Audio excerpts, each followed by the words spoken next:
Santa Claus has gone away now. Yep. So who's next that's coming? Trudy was about 3.5 years old when she was diagnosed with an intellectual disability. As a young parent who didn't have any life experience or exposures to persons with developmental disability, it was very scary. What do you do? Tell the girl.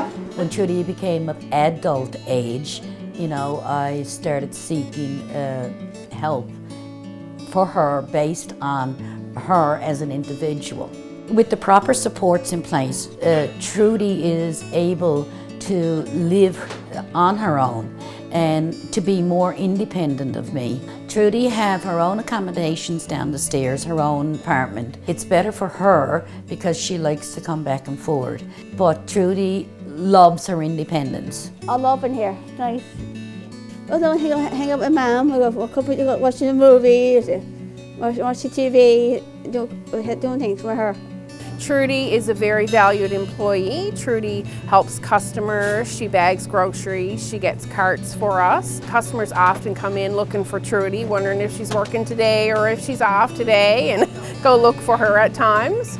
Hi Trudy, how are you? Yeah. I love in here. Yeah, it's nice people. When in the service, I hear May 11 and 99. Having Trudy here has created awareness as well. We do have people that respect the store and Coleman's as well for, employing people with disabilities for sure. My greatest hope for Trudy is that she will live a long and healthy life, be happy and to continue working, ensure that the supports are there, and to live in her own home. But in order to allow that to happen, the support's got to be there. The Newfoundland and Labrador Association for Community Living gave me an empowerment to hear my own voice, to believe in myself, and for Trudy actually to be respected. It's the driving force that keeps me together, keeps me connected, even at times when life can beat you down and you become discouraged. NACL is that arm that gives you the hug.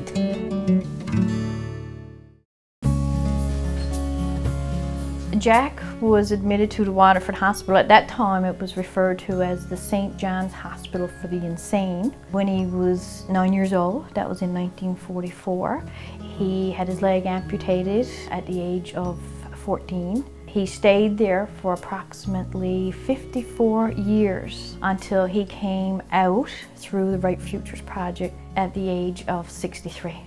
I was brought up on the unit where Jack was living at the time, and they brought me over to that room, and I can remember looking in the window. It was a little 5x5 glass window. I looked in there and Jack was sitting on the floor on a mattress with nothing in the room, and he just had a hospital gown on, and that was it. And my first thoughts were, where am I moving this man in the community? Who in the community is going to take this individual? I heard about the program because I actually grew up in a community care home my mother had. So I applied, got approved, and then they said they had somebody that they wanted me to meet. As soon as I walked in, I didn't even have to think about it. He just seemed so lost and so afraid and just at a place that I wanted to take him. He seemed to adjust really well to his surroundings and where he lived. He even knew that he could go out through the front door in the mornings to get the morning sun. He loves the sun on his face. I think it took longer for us to get to know him, exactly what he wanted to wear, what he wanted to eat, what he wanted to do. So he adapted really well. He still was a handful, but he fit in. The NLACL was certainly instrumental in Jack's transitioning from the Waterford Hospital, and of course as a part of a team they were certainly a part of the decision making as well. When he came out of the Waterford, this was his first home, and fortunately for Jack, he's never had to move to another family or another home, and he's still here today at soon to be 80, which is fabulous.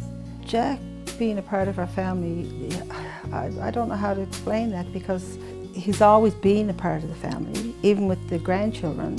The oldest grandchild is 20, so she was only 4.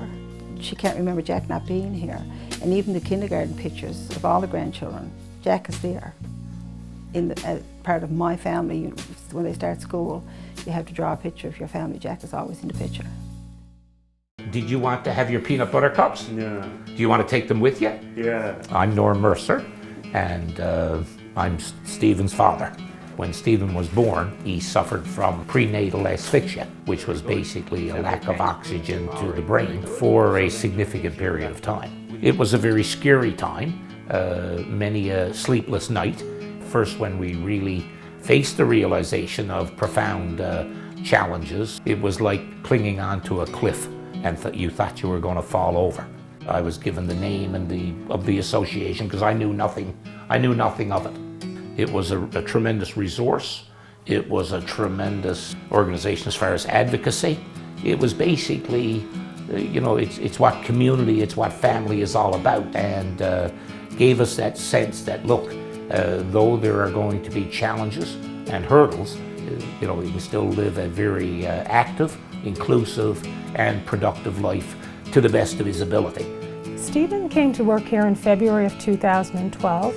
We were in partnership with a grant program and we employed him initially. Well, Stephen is a very valuable part of our team. We look forward to the days that Stephen comes to work here. Stephen comes in every day prepared and ready to work and wanting to work. I'm Stephen's caregiver, and I'm also his job coach. With the job coaching, we go to community living. That's where he does chores like janitorial work, or he does some shredding. Loves doing the shredding, loves the sound of it, and a big smile on his face when he does the shredding.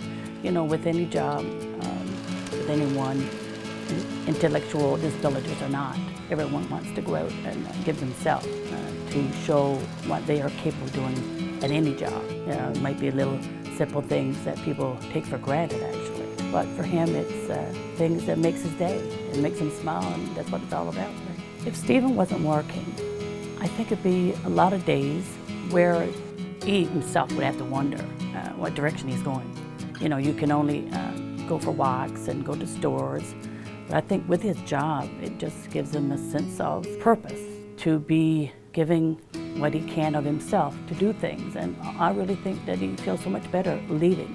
When we come to the work and leave, I get like he's smiling. So he's happy, and that's good.